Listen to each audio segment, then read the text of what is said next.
tatapakan mo dito. Dito, tatapakan mo. Yung isang paa mo dito mo itatapak. Ha? Nakaganon ka.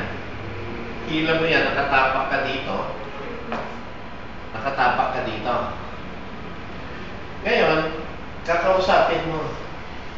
Kasi yan, kakausapin mo. Hindi na, masakit na, masakit. Pagkayap na libang na, gagawin mo doon, hilahin mo.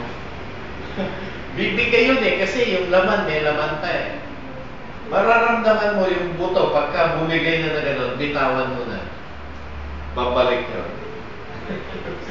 Ganun yung kadali. Ganun kadali yun. Hindi siya mahirap. Sige. Pag bumibigay na yung buto at umangat na ng konti, kahit ng 1/2 inch, bitawan mo siya, babalik siya doon sa dating lugar.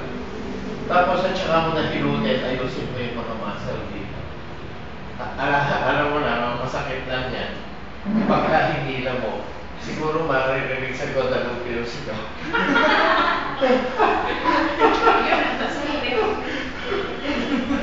Kaya, wag mo sasabihin, ano